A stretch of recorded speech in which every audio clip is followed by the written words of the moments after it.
let's restart then. So hi, I'm Klara, and I work in the Java group at Oracle in the München Bryggeriet building. I think it's just across the water that way, or hopefully.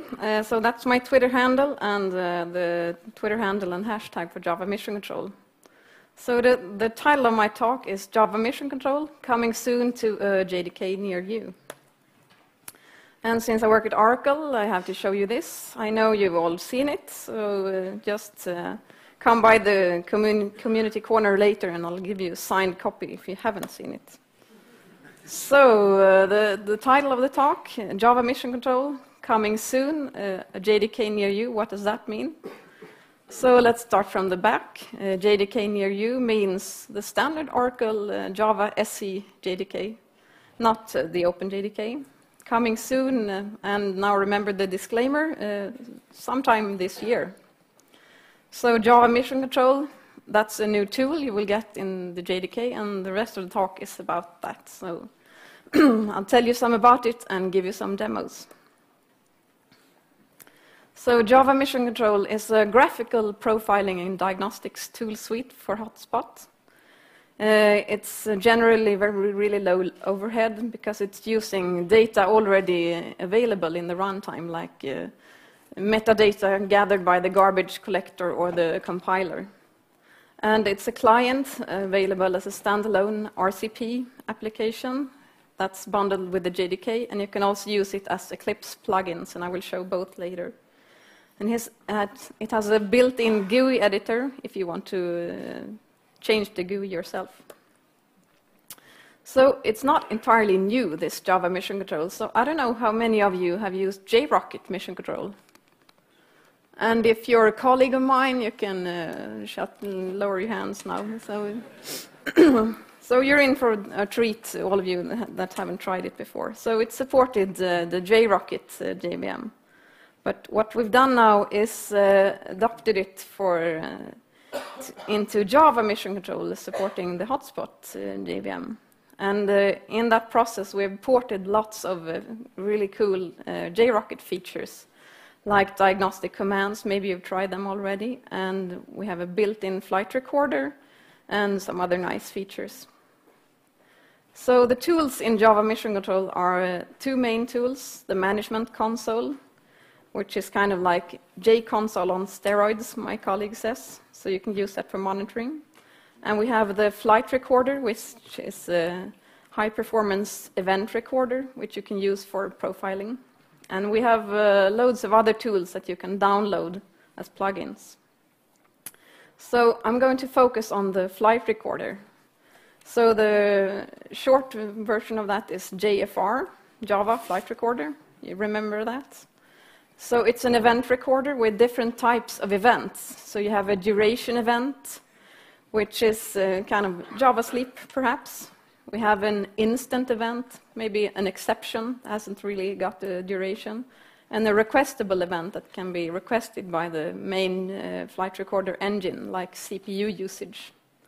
So there are loads of events produced by the JVM and the JDK, and there are third-party events produced by WebLogic. They're working on Glassfish events, and you can create your own as well. It's a really low overhead, so you can use it in production, and by low overhead I mean 1 or 2%, something like that. So now on to the demo.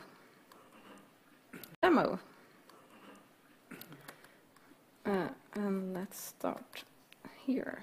So if you get your new and shiny Oracle JDK and go into the bin folder, you will find a JMC executable, which you can launch. And you will see a splash screen and a welcome screen where you can learn some more. So if we close this welcome screen, this is what you see. So you have your local and network JVMs that you can connect to and use the different tools. The console I mentioned, and flight recorder. So I'll show you the rest of the demo in Eclipse instead. So this you can see, it's really very similar, the same one. But here I can also find my demo recordings. So our demo application is a Smurfberry transaction server. which you all know, Smurfs and little kids with smartphones, they all trade Smurf berries. So we have a 1-minute recording of the activity of this. So it's a multi-threaded application, just trading and trading as fast as possible. But it's a bit squished together here, but you can see that the CPU usage of the JVM is really like 2 or 3%. So that's not what you would expect from a transaction server. So let's have a look at what all these threads are doing. So we have a really nice graph where you can see all the threads. So these are all the transaction threads, the Smurf threads. And this here in pink is a Java blocked events. All the event types are color-coded. So this is, for instance, a Java wait in yellow. But this is a blocked event, and blocked doesn't really feel that good. So this is something blocking on a monitor, where you can see the monitor address down there. So it's blocking on that object. And maybe, if you remember that monitor address, this is actually also blocking on the same object. So it seems to be something fishy here. So we can have a look at all the lock objects. So here we can see all the events. And we have the blocked events. And let's see what kind of monitor addresses we have, which are the lock instances. Okay, so we only have one being locked quite a few times. So let's have a look at this information as well in another tab. We go to the Threads tab group, and we go to the Lock Instances tab. And we see this same information. So we click on this, and we see the stack trace where this is happening. And it's all in the same method, logger.log. So maybe this is something we should investigate. And this is the reason for me using Eclipse to demo this. So now I can do open method. Yes, that's the one I want. And here we have, this is that lock object. So we have one instance which we return here in the singleton. And we have all the threads apparently calling this log method, which is synchronized. So of course there's going to be blocking.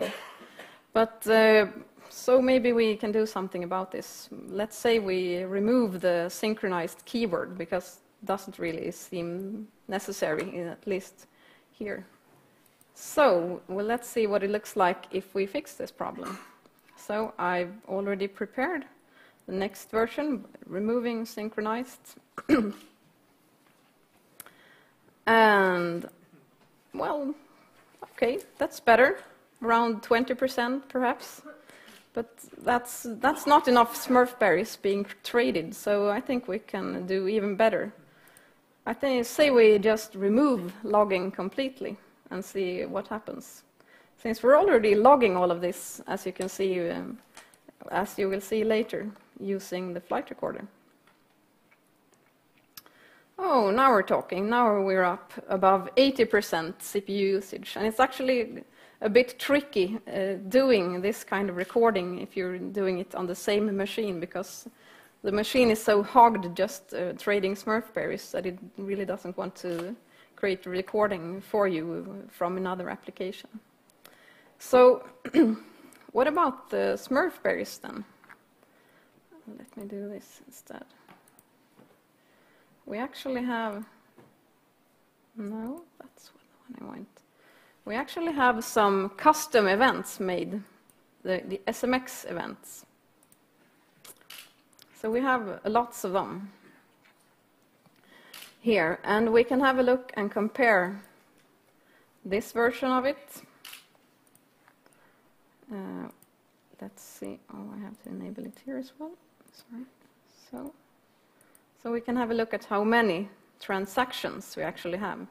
So let's see the quantity of these transactions. So around 300 Smurfberry transactions for the first recording, which is 1 minute.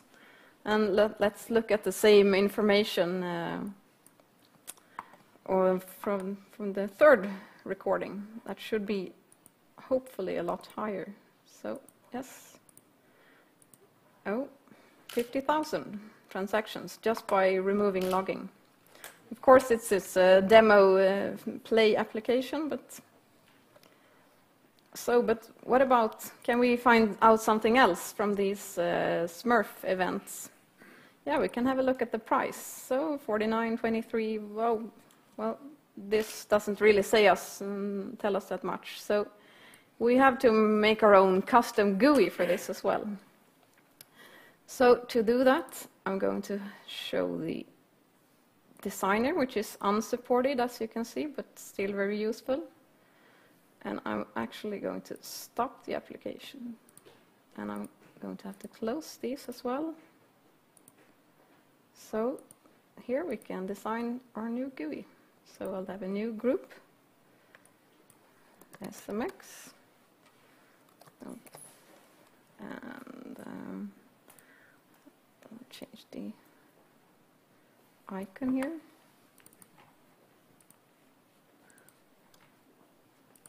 And let's add a new tab.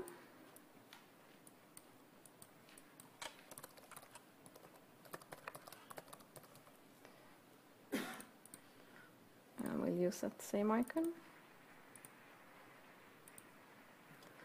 Okay, so now let's reopen this recording. And we have a new tab, Smurfberry Price, which is empty. So we have to stop it again, and let's add a chart to this. Just let's add the price here. This is all the data you can get from that event. And we'll just have a simple line graph, I think. Yeah. And we'll have to restart. And ta-da! Here you go. Lots of trading activity going on. So let's go back to presentation. So how do you know when you've finally gotten Java Mission Control? Well, you can either look in the bin folder like I showed you, or you can have a look in the JDK installer, and it will tell you that Java Mission Control is available. Hopefully you'll know some other way by lots of information on the websites, but we'll see. So that's me and Java Mission Control again. I have no time for questions, but you can come by the Java Community Corner.